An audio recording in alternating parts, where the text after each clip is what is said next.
او یوه خبرې دلته بله دا کړې طالبانو استعانت بالاولیا څنګه ده، له اولیاو نه کومک غوښتل. لږ علمي خبر د طالبانو روح المانی کړې، تاسې دې خبرې ته غوږ ونیسئ. دغه آیات کې کړي والذین یدعون من دون الله لا یخلقون شیئا وهم یخلقون اموات غیر احیاء وما یشعرون ایان یبعثون. دوی طالبانو له دینه بعضې اکابر د صوفیانو استدلال کوي چې کومک له اولیاو نه دوه قسمه ده. ته چې کومک له ولي نه غواړې او بزرګ نه چې کومک غواړې، دا بزرګ به دوه حالت لري طالبانو. دا بزرګ که داسې بزرګ چې فرق په مابین د حدوث او د قدم په مابین کې کولی سو چې دا قدیم ده او دا حادث ده، داسې ولي و، بیا طالبانو له هغه ولي نه استعانت او استغاثه او کومک غوښتل جایز ده که مړه وي. ډېره ښه خبر د طالبانو دا زده کوي. د نن معاصره نړۍ کې د یوه زمانه کې اوس طالبانو که زه ردونه کوم بیا وایي رد یې وکړه. موږ خو شرع بیانوو طالبانو، کتاب هم شروع کړی له اول نه، سم بلدوزر کتاب د طالبانو سرک چې پخوي، مخ دې چې وړې وړې شګې راځي نو خو په ټولو خیزي، نو خیزي به که نه به خیزي. او دا کتاب مو را روان کړی، زه ډېره ور یم طالبانو ورته ناست یم، نو چې مخته دا وړې وړې بدعتونه راتلل طالبانو میده میده یې کوي، نو هغه به زتي وایي چې الله زه دې ماته کړله، ما شګه به وایي ماته داسې الله دې داسې ماته که چې. اوس تاسې دې ته ګورئ نن په افغانستان کې خلک طالبانو مړو ته نارې وروهي کومک تر غواړي که نه تر غواړي، استغاثي حکومکونه تر غواړي که نه کوي. دی وایي دغه ډله د صوفیانو وایي د اکابر د بعضې اکابر د صوفیانو دی وایي داسې وایي، زه ورې د دوی خبر نقل کوم. دی وایي وی داسې وایي چې هغه ولي چې امتیاز په مابین د چا او د چا کې کولی سي، د قدم او د حدوث ده نه څوک جایز ده. ولې وی دا ځکه تر نه جایز ده ځکه حق په ده کې ظهور کړی ده. حق په ده کې څوک کړی؟ ظهور یې کړی ده، یعنی حق په ده کې را ظاهر سوی. دا طالبانو د حلول عقیده ده. یوه ډېره خطرناکه مسله طالبانو چې تاسې هم ترنه ناخبر یې او زه هم ترنه ناخبر یم، او په دې باندې طالبانو د وحدت الوجود مسله طالبانو چې دا هم داسې افغانستان کې علمي څېړل کېدلی بیا به یې ډېر خوند کړی. او د حلول او د اتحاد عقیده طالبانو ډېره خطرناک عقیده ده. دوی وایي په دغه صوفي کې څوک راوتلی؟ حق ظهور کړی ده، حق نه الله ښیي، حق ظهور پکې نو څه کوي؟ زر زر وځئ کښېنئ که نه مازې هسې مو فقط ته به وي داسې ورخطا یې وځئ او نه وځئ، پښې مو ماتې سولې، نو خو موږ ټوله ورځ ناست یو. نو طالبانو تاسې اوس خبرې ته غوږ ونیسئ. خبره دا شوه طالبانو چې الله پکې ظهور کړی، نو چې الله پکې ظهور کړی دی وایي دا صوفیان چې ته اصل کې له دې ولي نه غوښتنه وکړې، استغاثه ترنه وکړې، نو اصل کې دا استغاثه له ده نه ده، له حق نه ده چې حق په ده کې ظهور کړی. خو روح المانی وی دې ګوګانو ته ګوره چې حق پکې ظهور کړی ده، بیا ډایرکټ له حق نه ولې نه غواړي چې یو وارې حق دلته یو وارې هلته حق موجود ده په خارج کې، له هغه حق نه نه غواړي، هغه حق نه غواړي چې هغه په دې ولي کې ظهور کړی، خو ډایرکټ له چا نه وغواړه، ډایرکټ له حق نه وغواړه که نه چې الله عز وجل. خو دا د طالبانو د عقیده د حلول ده،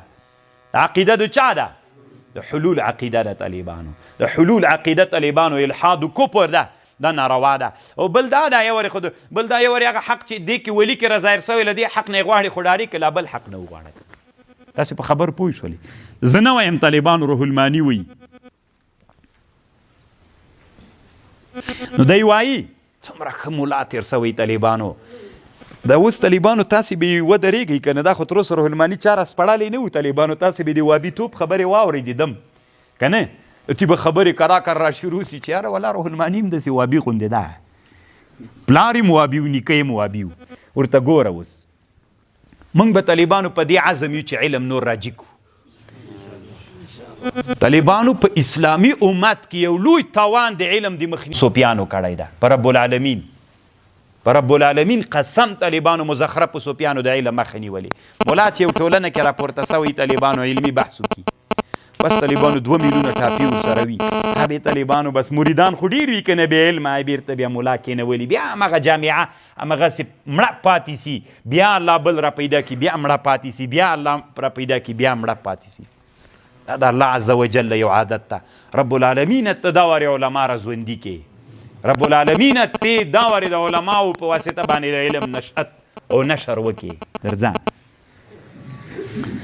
اوس طالبانو دې خبرې ته غوږ ونیسئ څومره ښه خبره کوي علامه شهاب الدین آلوسي وایي تاسې وایي چې په ولي باندې استغاثه روا ده نو چې ولې ځکه په ده کې حق څوک کړی ده نو بیا داسې کوئ مونځ هم همدته کوئ ځکه حق پکې ظهور کړی داسې وایي چې مونځ دته کوو زه داسې وایم نوم دې چی ده الله نظر ده بس پیر و ولی د طالبانو مونځ زه دته کوم ولې ځکه حق ته زه اصل کې دته مونځ نه کوم هغه ته یې کومه چې په ده کې حق ظهور کړی ده نو خو دته یې کومه روزه به دته کومه نیسمه ټول عبادات به دته کوم من تلک الحیثیت ځکه حق په ده کې ظهور کړی ده نو صحیح ده دا نه طالبانو نو چې صحیح نه ده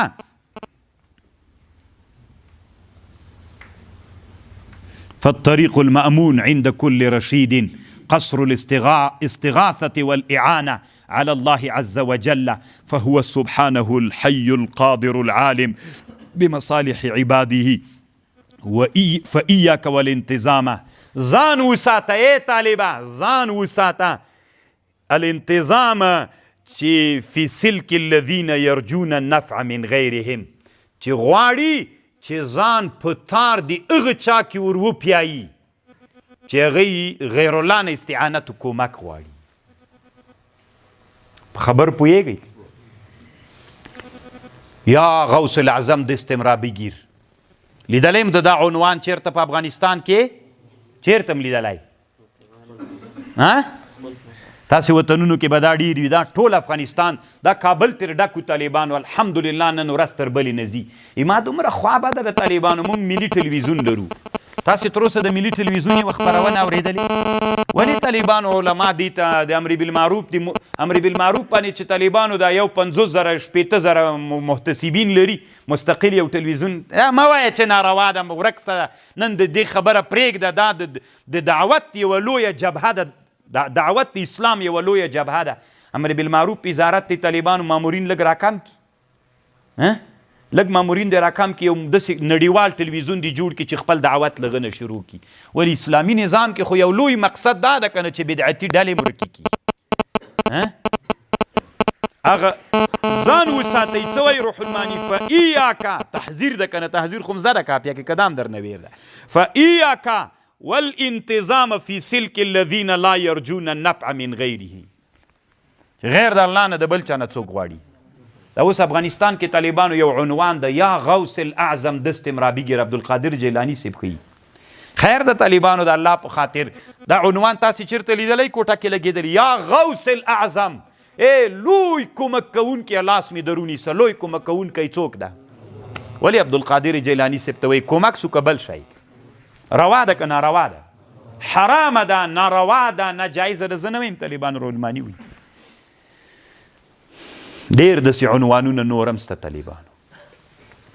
ډېر داسې عنوانونه دع ما یریبک الی ما لا یریبک پرېږده هغه شی چې شک وي پکې هغه شي ته راسه چې پکې څوک نه وي غیر د الله نه کار څوکي طالبانو استعانت مه ترې غواړئ کومک مه ترې غواړئ دا د رولماني خبره سوله الحمدلله چې موږ اسلامي امت کې داسې علما لرو